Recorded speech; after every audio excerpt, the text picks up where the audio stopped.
Okay, good afternoon or good morning wherever you are. My name is Jill Carlson. I'm the Inbound Marketing Manager at Argyle Social, and thanks for joining us for this social nonprofit. We're thrilled to have two very skilled professionals with us co-hosting today. Welcome Allison Carlman, the Unmarketing Manager for Global Giving. Thank you.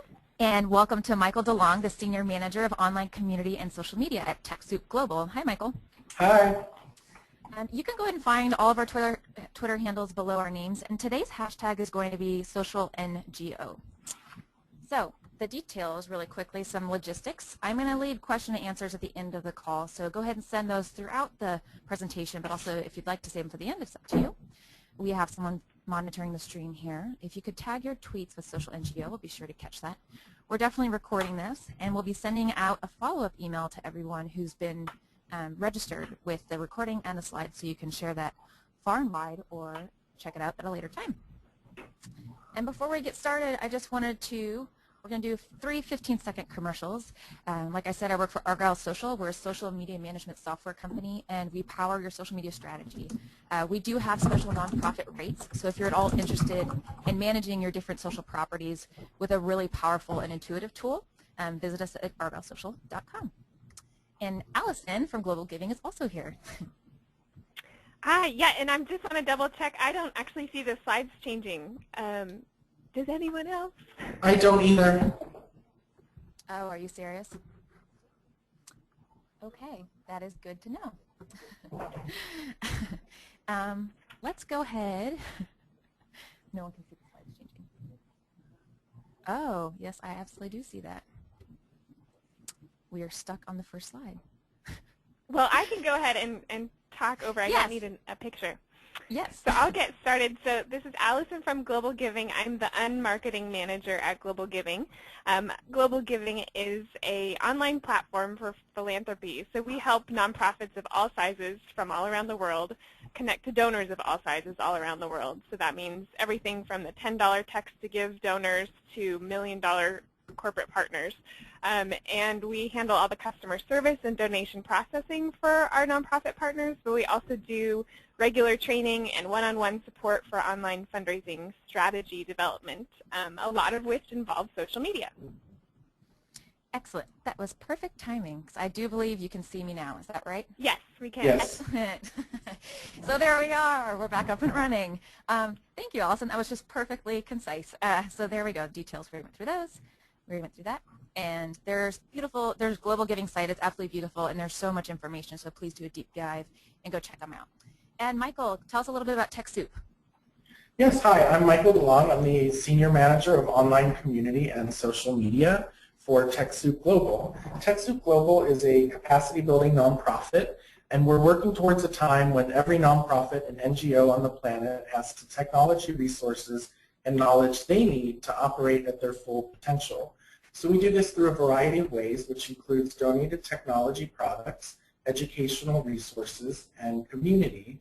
And what I do is oversee a vibrant community, which is both offline and online, through a variety of channels, including social media, discussion forums, and on-the-ground events. Excellent. And I actually, my first run-in with TechSoup was about 1.5 years ago when I was working for Room to Read, and I participated in your digital storytelling project, which we're going to go into a deep dive today. So it's so great to have both of you here. Thanks for joining us.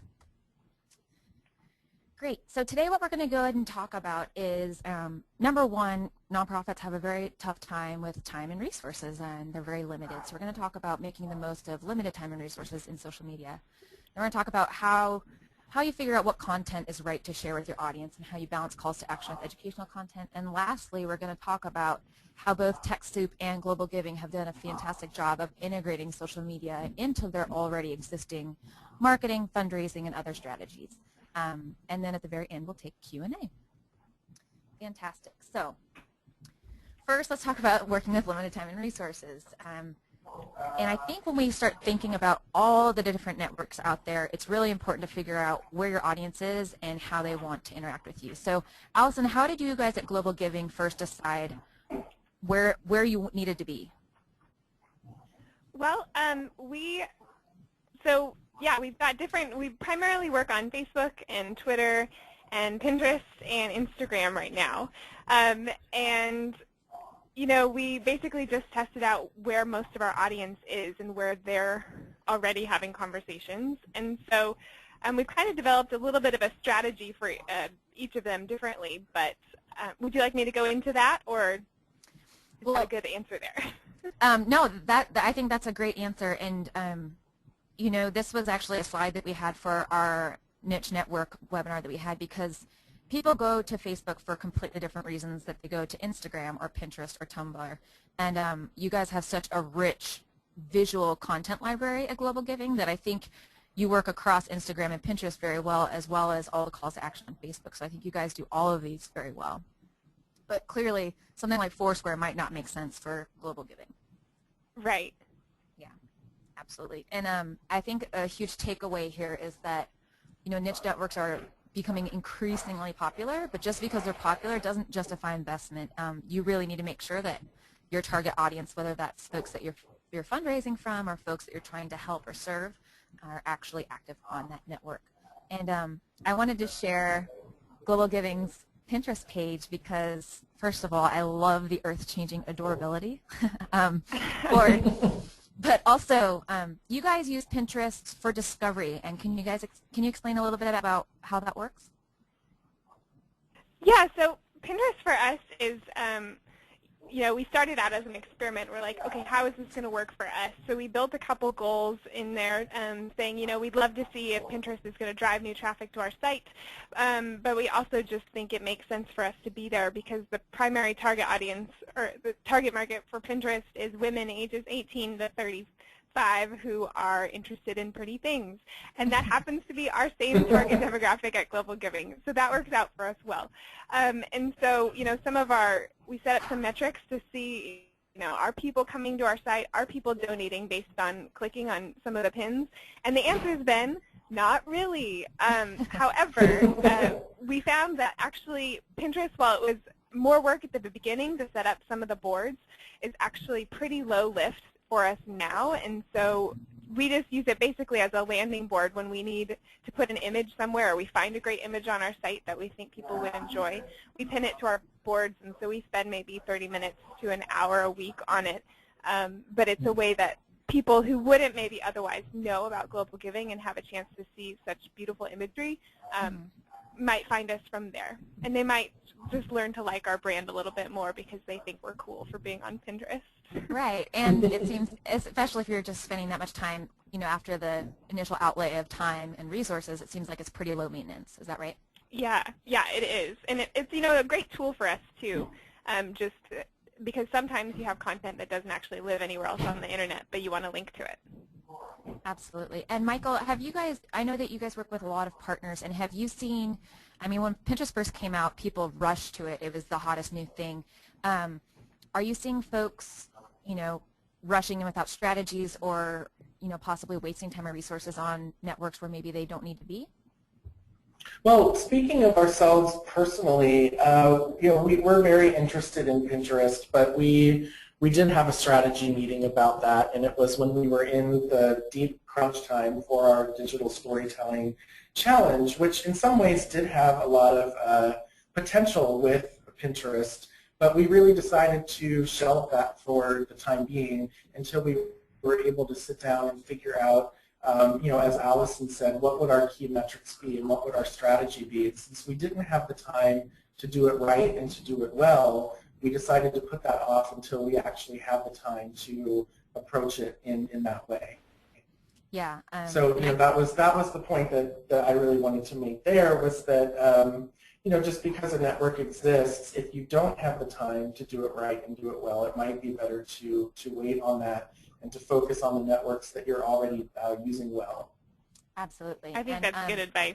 Yeah, I think, instead of thinking, oh, we'll do Pinterest in addition to, it would be Pinterest instead of, and really recognizing that your resources can be finite, especially time and human capital.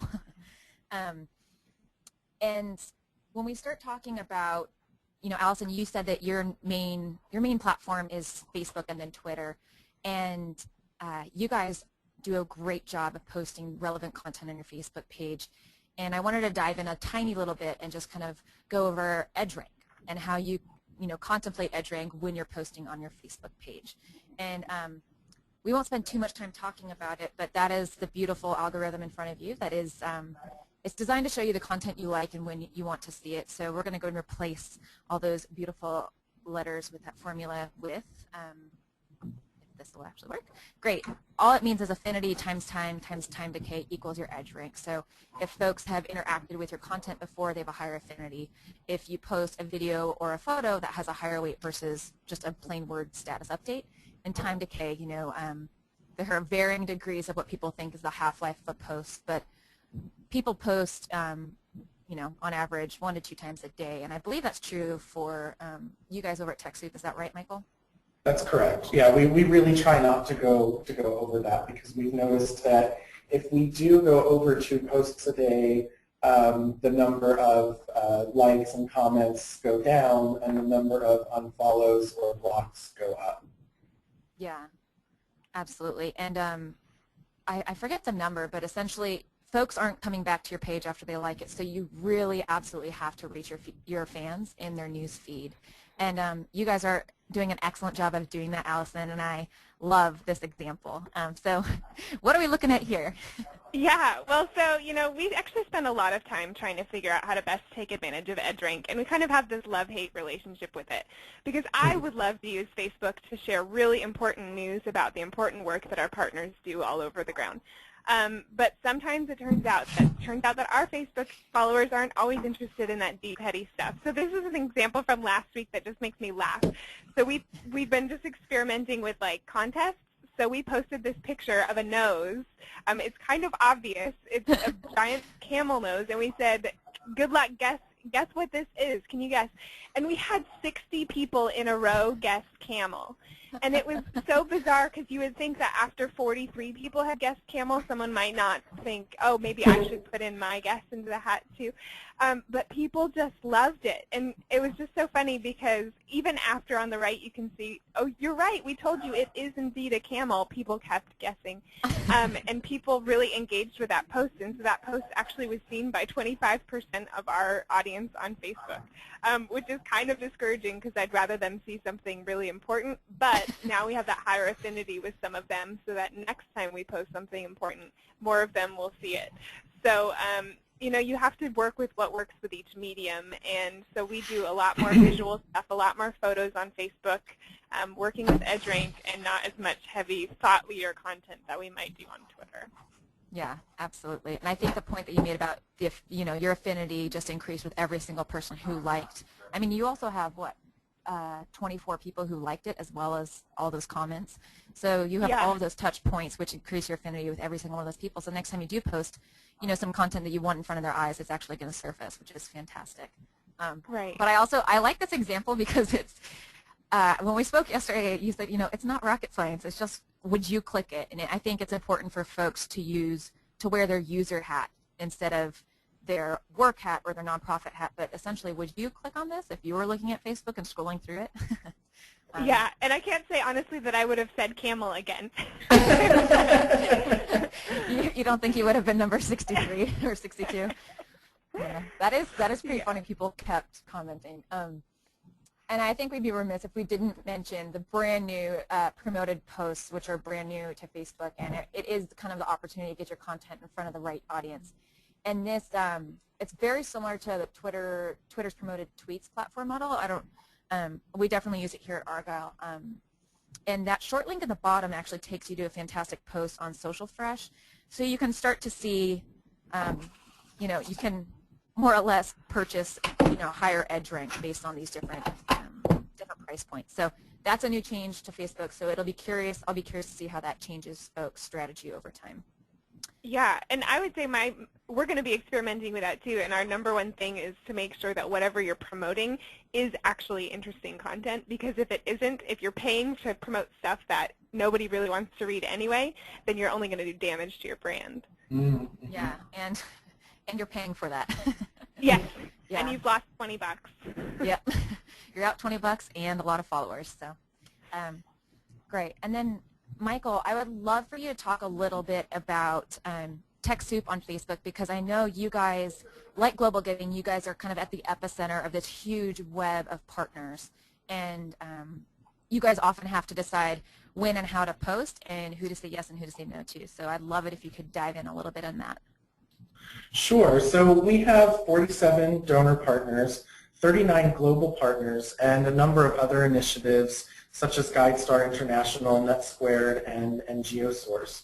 So what this amounts to for us is a really packed amount of social media content. And the place where we really tend to fall short on, like a lot of nonprofits, is time, but also using these social media properties as real estate. And earlier we were talking about that. There are different ratios that people use, the 20-40-40 rule, or the 20-80 rule, or the 1-3-5 rule, or 5-3-2 rule rather. And that sort of thing, and that becomes really difficult when you have so many partners and so many initiatives, because if only 20% is going to be about your own organization, all of those partners and all of those initiatives count towards that 20%.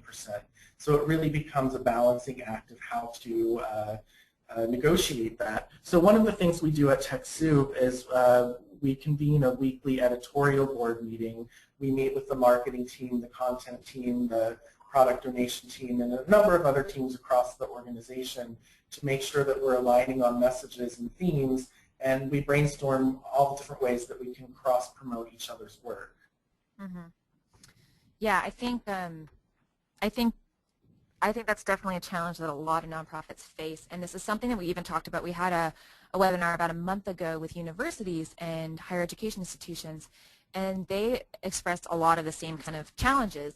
And that is, back in the day, the website and your homepage used to be the place to post the most important content. If you wanted it to be seen, you put it on your homepage. And now, and if you had to say no to something, eventually it might end up on Facebook. And it's completely opposite now, where Facebook and Twitter and all your social media properties are really kind of your prime real estate.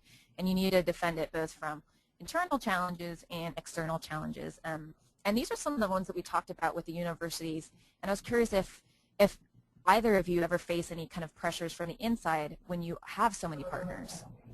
Well, and certainly, and one of the things I can speak to here is the fact that, I feel that Twitter is very different from Facebook in that, Twitter loves content, and you can push tons of content out onto Twitter. In fact, I think it's more likely that somebody would unfollow you on Twitter for not posting enough rather than posting too much, which is the opposite of Facebook. But for a lot of people, a lot of partners, and a lot of internal stakeholders, Facebook is what they think of when they think of social media. And so if they've asked you to promote something and you've tweeted about it 20 times, they look at the Facebook page and then they say, well, you haven't promoted my thing. And you have, but Facebook is the thing that they immediately associate with social media. So there's internal sort of training and teaching and advocacy that you have to do to show people what the different channels are and how they work. Yeah, I think what a great tool is for that is Facebook Insights. If you can come up with an example of some things that you've had to kind of post begrudgingly and show how poorly they do, and you just say, look, only 3% of people, engaged with this content, it's killing our brand. I think that really helps. Everyone likes to see numbers, and nobody wants to be promoting stuff that nobody likes. Absolutely. No one wants to be hurting the cause. How about this last challenge, the can you appeal for more donations again? Is that something that either of you, I know you probably have different funding models, but I imagine that that's one that people face all the time where I know when I see in my own newsfeed, I see friends consistently asking for pledges for marathons and the such. So how do you guys coordinate with either your development team or your fundraising team to make sure that everything's synced up? Allison, that might be more relevant to what you all do. Yeah, well, I kind of am that person that actually is driving the donations to the site. So fortunately, I get to battle internally with that, and I don't have a lot of internal pressure to ask for donations, but we do have pressure from all of our partners to promote their projects which are on our site. And so we've actually come up with a system of like a reward system of how we kind of rate our partners, and the ones who perform well and report well are more likely to get promoted on social media. Ooh, I like No, that. that's really interesting. Yeah, meritocracy. I like it. And I can speak to one of the ways that, as you said, we have a very different sort of funding model. It's almost more of a revenue model in a way. But with our product donation program, one of the ways that I've dealt with this is to find creative ways to wrap the recommendations for those particular product donations into a tech tip. So that way it's content and promotion at the same time. I like that. And does that, I'm guessing that resonates. It's a little bit more, it's stickier content for folks. Is that right? Yeah, because it gives them something useful. It gives them a takeaway. Absolutely. And it was funny, I think it was Zach Barnett, the director of web communications at University of Oregon, and he said, I don't ever find ways to say no, I find creative ways of saying yes. And so, if it is like a boring online newsletter saying, hey, can you just link to this, he tries to find the one story in it and then, primes it with a call to action or a question so that it actually performs on the channel. Another challenge that folks face, and this is just with every brand that's on social media, are the external challenges, which is, misinformation posts on your page, a PR crisis, and then also the negativity or the obscenities. And lots of those things can be solved with terms of service or filters and alerts. And also, so long as you have your social media actually rolled into your crisis communications plan and existing marketing plans. And is that something that you both have at your organizations? Yeah, it's something that we're working on developing as it happens, because sometimes the crisis happens in traditional media and sometimes it happens on the social media itself. But yeah, I think your solutions there are very similar to what we have. I mean, if somebody addresses us on that platform, we usually like to address the problem publicly as well on that platform. So usually respond within the same medium. If they email you, email them back. If they post on Facebook, post on Facebook back. And then if it escalates from there, we try and take everything offline because usually it's not appropriate for social media. Yeah, absolutely. I love that. We love that here at Argo. We call it symmetry of response, and it's really important for folks. It's the whole you're tweeting at U.S. Airways and no one gets back to you, or all of that. Yeah, that's important. And one of our favorites here at TechSoup, it's an oldie but a goodie, is turning naysayers into yay-sayers. And we actually find that we do that quite a bit because our social media does act often as a form of customer service. And when people have issues, we're excessively responsive and polite and helpful. And sometimes those people who initially lodged a complaint wind up becoming your biggest fan or advocate because they were so impressed with the way that you responded to them. Yeah, that's a great point. That's great. Yeah, you have a chance to turn it around. Allison, you guys do some pretty amazing things on Facebook by connecting your different organizations to one another. Can you tell us a little bit about that? Yeah, so a couple years ago we started these Facebook groups for groups of nonprofits who were that are on the site that are participating in a challenge, for example. And we realized that sometimes they could answer each other's questions better than we could or more quickly than we could because they're on the other side of the globe, or that they would have insight to share with each other. And so we're all about building better feedback loops on the site and through all the different channels that we use. And so our Facebook groups are private groups for project leaders who are on our site, and they share tips with each other either about online fundraising, which is what Global Giving is helping them with, but also with stuff that's not exactly even that related, but it's a network for people to share that have something in common, and it's been great for us, and it's also helped with our customer service stuff as well. Yeah, and I had to crop this. There was a much longer thread, and this was a conversation that went back and forth between the person asking the questions and multiple folks helping this person. So I was impressed that it's working as that forum. It's actually working. Yeah, we are too. All the time we get so excited to see people helping each other that they don't know, and they have better ideas than we could come up with, so it's great. Yeah. Is that lady holding foxes in that picture? Do you see that? Quite possible. We do have a fennec fox project on our site. Oh, wow. Great.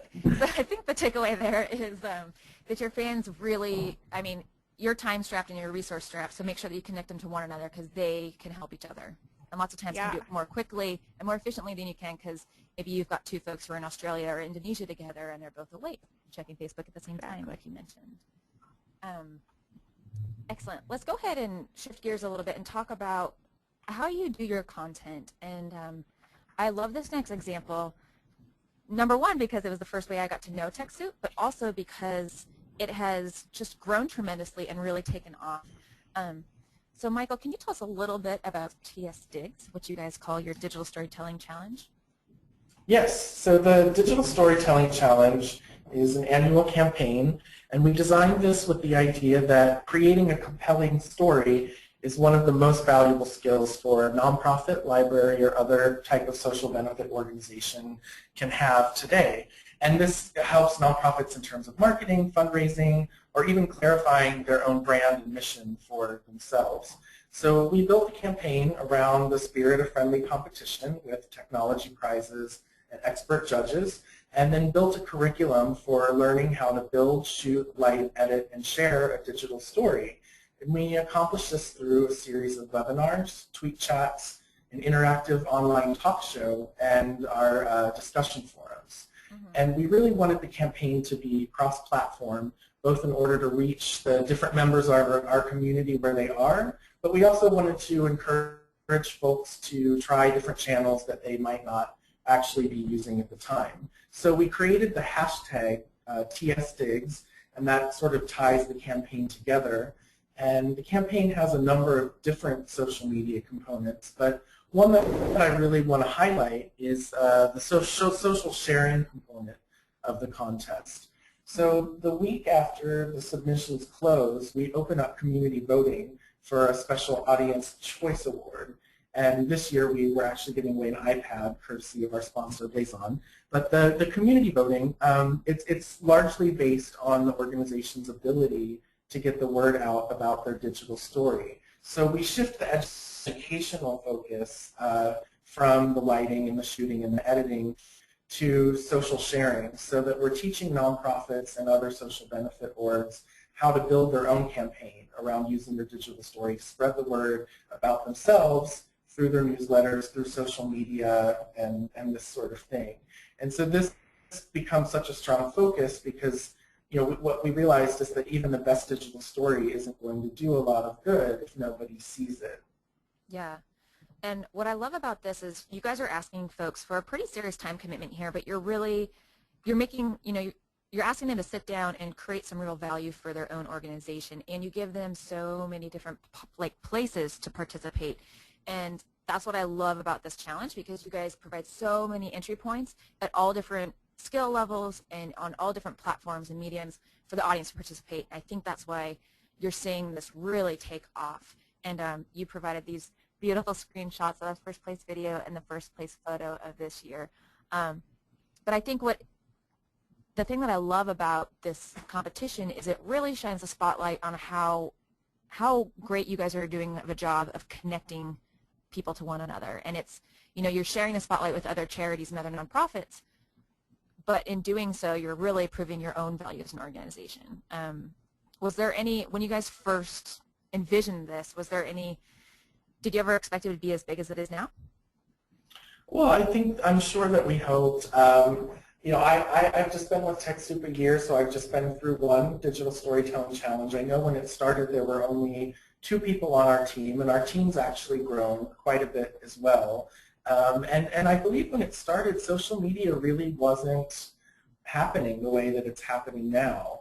A lot of what our team was doing was focused on our online community in Second Life and our other online community in our discussion forums. So as social media has grown, we've continued to add more social media components to the campaign, and the campaign itself has then seen growth. Yeah, and then you guys also have the live event that goes along with it, and you have folks dialing in from Romania and all over the world. And I just think you guys do such a great job of sharing the spotlight with multiple causes. And just to show folks how much it's grown in terms of how many submissions you have, how many votes you had. I mean, look at the vote increase. It's really kind of taken off. So especially those page views. But I love TSDigs. I think it's a fun way for nonprofits to create their own value and their own, to own their own stories. And also, there are some great prizes. So, thanks for sharing the case study, Michael. Of course. And Allison, I'm really excited about this next one because you guys at Global Giving I'm really, really excited about this because when we first spoke about this, you were talking about integrating online and offline and how you incorporate social media into it. So can you tell us a little bit about the Japan Earthquake Relief Fund that you guys started? Sure. So a little bit of background. A couple years ago, we sort of had a shift as an organization away from a marketing approach to an unmarketing approach. And for us, that meant not doing so much traditional PR and writing press releases and media relations, sending things out to the masses. Instead, we're really focusing on social media, engaging in conversations. So that happened a couple years ago, and then a year ago when the Japan earthquake and tsunami hit, we were one of the first people to set up a relief fund and got that out on Twitter right away and the text to give number out right away. And actually traditional media picked that up on Twitter and from Twitter and then put it on television. And so our social media actually drove traditional media. And a year later now we've become the 10th largest donor to Japan after the earthquake was through these 10 to 20, small donations and then corporate matching donations to Japan. Yeah. So, that was kind of our internal social media success story. Is we're like, it really works. If you've built this audience, then you're ready and poised when the time is right. So the story with us is, a year after the disaster, our president and co-founder went to Japan to visit the people who had benefited from the funds that Global Giving had sent. And so we decided we wanted to figure out a way to engage the people again because they've been getting updates and stories and photos about how their money was used, but we wanted to give them a chance to reach out again, especially since we had someone meeting beneficiaries face-to-face. So we asked people through our email, through text messages, and on Facebook to leave a message for someone in Japan who had been a survivor of the earthquake. And it was actually really beautiful. We were just shocked at how many people wrote these really touching messages for people. So we actually printed those out in English and translated them. We had some interns translate them into Japanese for us. And we folded hundreds of paper cranes in our office on our lunch hours and put them into these cards. So you can see the stacks of cards there. That's me holding one of the cards. So these are all Facebook messages that became paper messages that we sent with our president to Japan. And then she hand-delivered to people who had benefited from the funds. So these are people in Japan who got to receive these messages. And it was just a real beautiful way for us to continue to engage people who had given to us a long time ago and probably forgot about it, but also to bridge, the relationship between some of the people who wouldn't have otherwise known that there were actually so many people out there who had a lot of beautiful things to say to them. Yeah, I just love this story. I mean, these cranes are just beautiful. And, when we first talked about this, I thought about, well, people just writing, our thoughts are with you. And lots of these messages are very in-depth.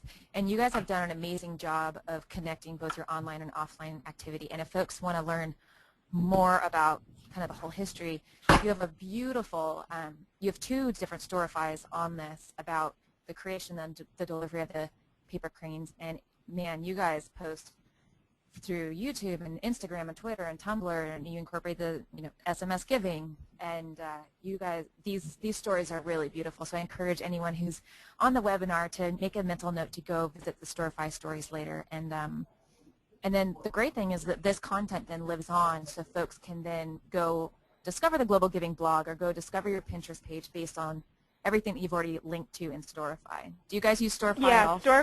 Yeah, go ahead. Storify is a great tool. Go ahead. Oh, yeah. No, I was just going to ask if you use it and if you encourage your partner organizations to use it at all to capture kind of that. It's hard to capture the nonstop stream of the fire hose of social media content, but this is a great way to kind of solidify it and hold it in time.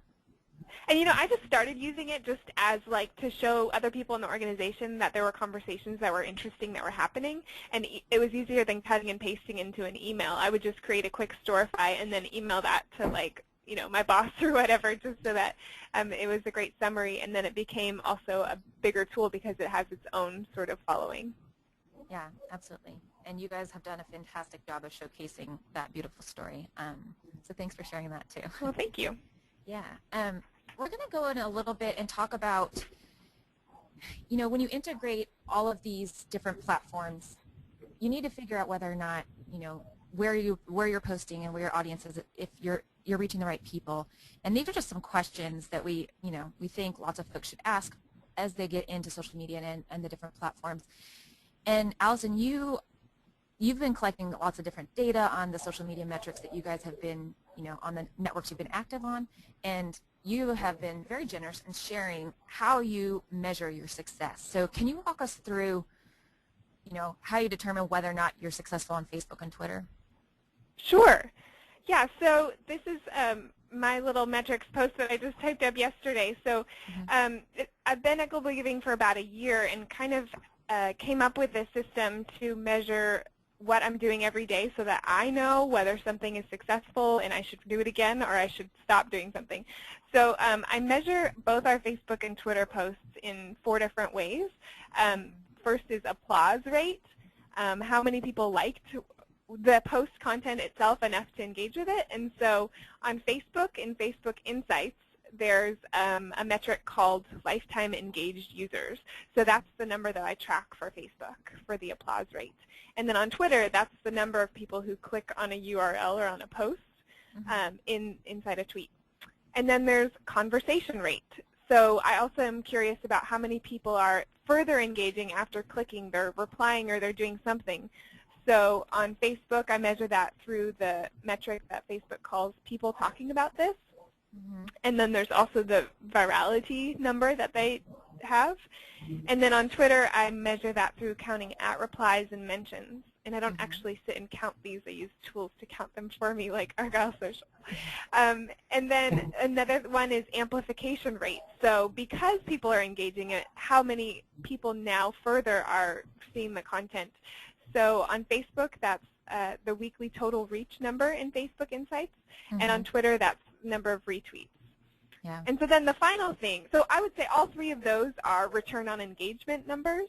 Okay. And the final one I would say is return on investment, is also we track donations that come that are driven by our social properties. Absolutely. And for anyone who's a little confused about PTAT or lifetime engaged users or what any of those mean, we did a webinar with Jeff Widman of PageLever, and he went through all of this in great detail. So if you go to argy/FB101, there's kind of a little cheat sheet that you can kind of have when you look through Insights. And so do you use this information then to kind of benchmark what is an average post, an above average post, a below average post then? Yes. So, I do this on a quarterly basis where I sit and I do the numbers for the whole quarter. But then I come up with averages from last quarter, and so then I can say, today when I post something on Twitter, I know what an average, like the average number of retweets that a good post would get. So I then can benchmark on a post-by-post basis. Oh, that one was good. That one was not good. Because Argyle Social tells me on a minute-by-minute basis how many people have clicked on a post. I can see right away that it was good, and maybe I should retweet it later in the day or modify it and do it again. Or it was bad, and I should figure out what went wrong with that. But I do have some benchmark numbers for all of these, and I redo them every quarter, and they're just kind of off the top of my head. I know if 4,000 people saw a post on Facebook, then it was better than average. Wow, that's great. And Michael, I'm guessing this might look a little bit different, especially the ROI for TechSoup, because you guys do have different revenue models. But is this something that you guys are also looking to kind of implement, almost like a scorecard or a report card? Yeah, well, we have an entire separate analytics department, and so I don't get my excuse me, I don't get my hands as dirty with this kind of stuff. Although I'd love to, but we do work closely with the analytics department, and so we do have different things that we're tracking on, weekly, monthly, and quarterly bases. And we put Google Analytics tracking code for anything that points to the TechSoup site. So we do a monthly report on how our social media efforts are driving traffic to the site and how that compares to the way the newsletter and other avenues are driving traffic to the site. And in terms of ROI for us, that would be the way that our social media efforts are affecting the product donation program. So that's another report we work with the analytics department on pooling on a monthly basis. I'm fairly new to the job, and so I love hearing the stuff that Allison is talking about, because this is the program that I've been actually brought on to build. And as we talked about yesterday, I loved hearing her say that it took her almost a full year to really refine the process. So I know, I've been in this seat for about 2 months, and I feel like I'm at just kind of the right place now building these systems. Right now we're kind of tracking more campaigns on a one-off basis. TSDigs, obviously, we track very closely.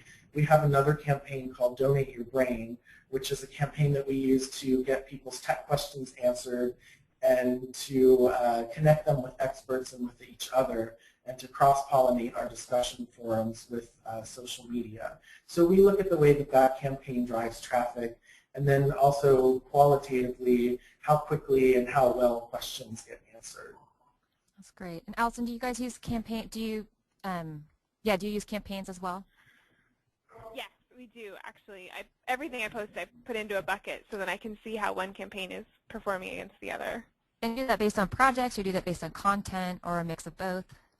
I do it on the content bucket. So like I have a shameless self-promotion campaign, and then I have partners or thought leadership or things like that. So I compare. What I'm really interested in comparing is the actual content of the post itself. Okay, great to see what's outperforming the other posts. Like. Yes. Great. And did you come up with the applause, conversation, and amplification? Those are your own rates. Is that correct? It's like I did a lot of hunting, so I'm sure I pulled all of that from different sources somewhere. No, I love that. I love that. Yeah. It's all from Beth Cantor and her web of interesting posts on her blog. Yeah, her blog is fantastic. And you mentioned here clicks per post, and these are kind of the two these are the two drums we really like to beat at Argyle, are measuring clicks per post and clicks per follower, because it can tell you what content resonates. And then that second bullet is one that we get asked nearly every single day. What time should I post? What day should I post? And people are kind of obsessed with making sure that they are optimizing exactly when they post. And I think the question there is whether or not time of day even impacts your engagement. But to be able to do that, you need to be looking at your clicks per post to see what's resonating and what kind of variables you can account for. And then the other thing that we like to look at is clicks per follower, because lots of folks are really obsessed with we need 10,000 followers, we need 1 million likes. But it's important to see, the quality of those followers and fans to see whether or not your performance is increasing or decreasing, if you've got multiple handles or pages, how they're performing against each other, and then how you stack up to other organizations. So if you want to read a nice little blog post on that, there's a short link to that as well. You guys have both talked about it's important to define success, and it's going to be different for every single organization. It's going to be different for Global Giving and the Red Cross and Leukemia Lymphoma and TechSoup and all the different organizations, as well as University of Oregon and higher ed institutions. So it's important to set those benchmarks for your own company or organization, and then iterate, because as we know, Facebook changes things pretty often. Twitter's changing things more quickly as well. So kind of the rules of the game are consistently changing. Do you have to revisit kind of what you're looking at, Allison, based on what Facebook Insights allows you to have insight into? Yeah, absolutely. Yeah, I did this whole thing in November of last year, and then everything changed on Facebook, and I had to start all over again.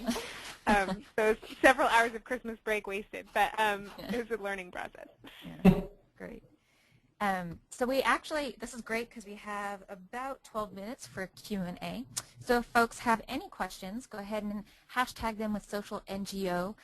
Again, we have Allison Carlman here from Global Giving, Michael DeLong from TechSoup, and I'm here from Argyle Social, so please send along your questions. I've got at least 3 or 4 here already. So Michael, this one's for you. When you talked about meeting with the management team to make sure that everything was synced across channels, how did that first start? How did you get the management team on board to meet about what's being posted on social media? Right. Well, I was very lucky to have come into an organization where that system, that editorial board system, was already put into place. So I unfortunately can't take credit for that, but fortunately I didn't have to do that hard work to make that happen. I work with a really terrific senior marketing manager named Laura Franklin, and she really put that into place. And it really is, I do a lot of meetings every week, and it's consistently the one meeting that I really look forward to actually attending. So yeah, I can't take credit for that, but I'm so grateful for it. Yeah, I know that's a challenge for folks to get buy-in at the C level. Okay, you'll have to do a whole other webinar with Laura sometime. Yeah, how to make the case for social media. Great. This one is for either or both of you. Do your chief executive CEOs or executive directors, are they active on social media? And if so, is there a policy or a manual for them to follow? For us, yes, they are, and I think that was a huge reason we had that shift away from the marketing to unmarketing, is because they were using it and understood it as well. And so a lot of people on staff use social media and communicate in that way, and I do think that really helps. And I understand it can be so hard if they don't, because I've also come from organizations where it was the opposite. Mm-hmm. And so your executive director, I'm guessing, tweets, is that right? She does tweet, yeah, and is on Facebook, and then we have a Facebook group for staff and alumni too, that she's also very involved in, which I think is great, because then everybody understands too what they're asking when they ask us to post stuff. Going back to those earlier protect your properties conversations. Yeah, absolutely.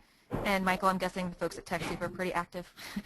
Yes, we have 3 co-CEOs, and all of them are on Twitter and Facebook, and active to varying degrees. But in terms of policy, we do have social media guidelines that we created. They're probably a bit out of date and could use some sprucing up at this point, but we've really found that most of the people here really do understand social media almost in a native sort of way, and so the policies really act as more sort of a loose guideline, and we've often used them, less for our own use and more for when other organizations turn to us and say, we're writing social media policies, what kind of resources are out there? We share ours with them, but we haven't really found that people internally need to turn to it as much. Yeah, great. Allison, this one is for you. Someone's saying that you said that Twitter is for thought-heavy content more than Facebook, which seems a little bit counterintuitive given the 140 characters. Can you elaborate a little bit? Yeah, I think because you can do hashtags and you can target people with certain topic information, we use Twitter a lot more to share links to news articles that just wouldn't go over very well on Facebook. Facebook is so visual. EdgeRank rewards you for using videos and photos, that if you're sharing a news article that doesn't have that same visual appeal, it just doesn't work as well on Facebook. And so you can actually have more conversations that are targeted about certain topics on Twitter. And, like Michael was saying, if it doesn't apply to people, they just pass it by, whereas on Facebook, you actually hurt yourself if it doesn't apply to people and they don't engage. Great. And I'll add, too, that I think on Twitter, people are just really expect almost every tweet. I mean, obviously not. There's sometimes conversations back and forth, but a majority of tweets, people expect to have a link out to other content anyway. And so I think that that's a big part of why Twitter is a place for news dissemination. Yeah, it's if folks just kind of leave status updates without a link, that's kind of, looked down upon a little bit. Great. Someone's asking, what's the best way to combine all of the metrics that, we're back on that slide. I can go back, actually. So what's the best way to combine all these metrics? Do you do it manually through Excel? Any tips on how to combine these? Well, I mean, it depends on like what your dashboard is looking like. If that's what someone's asking, like how often you check in on it and how do you see it all. But Facebook Insights does that for you. I mean, they create these graphs, and so does Argyle. Like, you have the graphs on there. So everyone's metrics might be different. These are what I've decided were like my key ones. But you know, if you don't feel like you have the time to go through and figure it out, what Facebook and Argyle provide just out of the box are really helpful. And you know, you can see trends change over time and things like that. So it's on a day-to-day basis, when I'm comparing was it a good tweet or a bad tweet, I just look at one thing. I look at clicks. Okay. And then, you know, the same thing for Facebook, I look at reach. Okay. Great. And then this is a great question, and I'm really glad someone brought it up. Someone just refreshed. Sorry, hold on. So any of the three speakers, what tools are best for those of us who don't have a budget for Argyle Social? And before I let you guys answer that, I do want to stress that we do have very, very competitive and special rates for nonprofits, and they're actually pretty new rates. So please don't hesitate to reach out to us because we're always willing to be helpful. But I know, Michael, you and I have spoken a little bit about this, and you guys are not an Argyle Social client. So can you go ahead and tell us what you use? Yeah, some of the tools that I'm actually a big spreadsheet fan. So, and you know, it does get to be cumbersome. It's very manual, but you can pull these insights from different places, and you can look at things like Topsy or Twitalizer, the Facebook Insights, the clicks on Bitly, which is the link shortener that we use. Although now we're actually moving over to Owly. But at any rate, you know, I compile these all in spreadsheets, which is then how I get an overview of them. And two of the tools that I really find indispensable, although it's less for measurement, this is what you and I were talking about earlier, are NetVibes and Hootsuite, which I really use as listening dashboards. And for any nonprofits that are getting into social media or doing social media already that are strapped for time, it's really just a great way, because so much of social media is listening, and we haven't really talked about listening, you know, today. But a big chunks of your time on social media should be spent listening. And these dashboards, especially in an organization like ours, where we have so many initiatives and so many partners, it really cuts down on the amount of time it takes to look at all of that information from a high-level view. Yeah, and it's difficult sometimes to, I would say it's difficult to keep your feet, you know, your eyes on your feet, but also on the horizon in terms of staying in the stream every single day, but also taking these metrics and looking at them in aggregate. So I think, you know, these success metrics that Allison has here, just they're an awesome benchmark to start for sure. Okay, I also have I would just echo that. I think that, you know, if you didn't have any budget for anything, I think between Facebook Insights and either TweetDeck or Hootsuite and Bitly, you can do a lot with those. And for everything else, there's like a random tool that does one thing. So if you've got the time, or if you have an intern who wants to build a dashboard using 7 different measurement tools, you could also do that. Yeah, and chances are it will begin with a TW, right? Great.